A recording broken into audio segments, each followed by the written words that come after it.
je hebt er ook niet aan getwijfeld. Maar van de andere kant, als het dan gebeurt en net dan bij Roda, dan is het ook wel extra lekker. Ja, voor mij, dat heb ik ook al in aanloop naar deze wedstrijd gezegd. Voor mij was het natuurlijk gewoon 1 van de 34. Maar ja, als je alle sentimenten hoort tussen VVV en Roda, we hebben hier nog nooit gewonnen.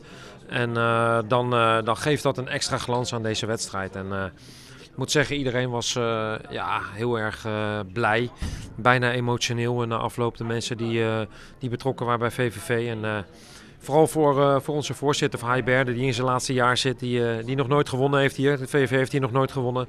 Dus voor hem is dit extra mooi. Dus het allerbelangrijkste is dat we erin blijven dit jaar. Maar ik vind het wel mooi dat we hem in zijn afscheidsjaar deze overwinning hebben kunnen geven. Ja, handhaving zou nog mooier zijn, hè?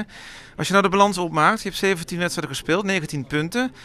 Als ik dat van tevoren aan jou had gezegd, had je me dan voor gek verklaard? Nou ja, wel, dat denk ik wel. Want, kijk, ik had en heb heel veel vertrouwen in deze ploeg. Anders zijn we niet met 9 spelers van de kampioensploeg doorgegaan. Alleen je bent altijd, ja, je moet afwachten hoe het in de eredivisie gaat. Maar ik vind dat we ons uitstekend staande houden. Als je ziet hoe wij ook in de thuiswedstrijden, hè, want iedereen begint over de punten die we in uitwedstrijden pakken, terecht. Maar ik vind dat we in de thuiswedstrijden vaak nog veel beter hebben gespeeld. Wedstrijd tegen AZ, wedstrijd tegen Utrecht. En daar hebben we eigenlijk te weinig gekregen. Dus ja, als we dat ook nog om kunnen zetten, het voetbal wat we op dit moment spelen in de thuiswedstrijden kunnen bekronen met punten, ja, dan is het helemaal mooi. Dus eigenlijk is het doel nu gewoon rechtstreekse handhaving. En niet meer play-offs halen of zo. Nou, het doel is erin blijven. En als dat uiteindelijk... Maar rechtstreeks, dat moet toch nog kunnen? Ik ga geen doelen bijstellen, want dat doe ik niet.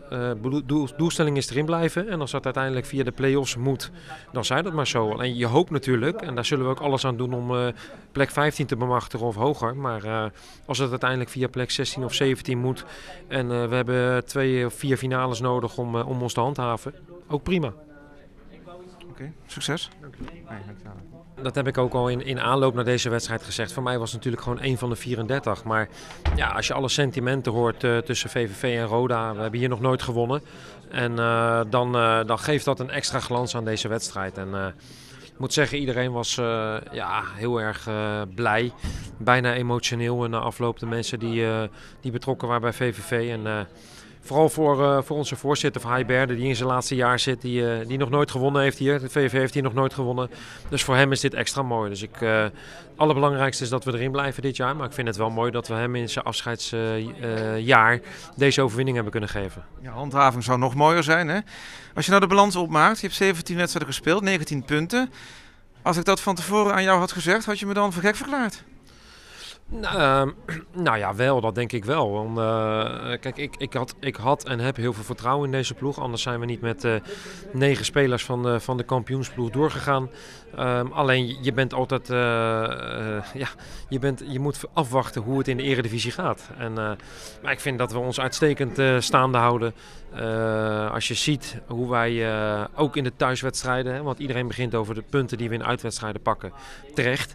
Maar ik vind dat we in de thuiswedstrijden vaak nog veel beter hebben gespeeld. Wedstrijd tegen AZ, wedstrijd tegen Utrecht. En daar hebben we eigenlijk te weinig gekregen. Dus ja, als we dat ook nog om kunnen zetten, het voetbal wat we op dit moment spelen in de thuiswedstrijden kunnen bekronen met punten, ja, dan is het helemaal mooi. Dus eigenlijk is het doel nu gewoon rechtstreekse handhaving. En niet meer play-offs halen of zo. Nou, het doel is erin blijven. En als dat uiteindelijk... Maar rechtstreeks, dat moet toch nog kunnen? Ik ga geen doelen bijstellen, want dat doe ik niet. Doelstelling is erin blijven. En als dat uiteindelijk via de play-offs moet, dan zij dat maar zo. Alleen je hoopt natuurlijk, en daar zullen we ook alles aan doen om plek 15 te bemachtigen of hoger. Maar als het uiteindelijk via plek 16 of 17 moet en we hebben 2 of 4 finales nodig om ons te handhaven, ook prima.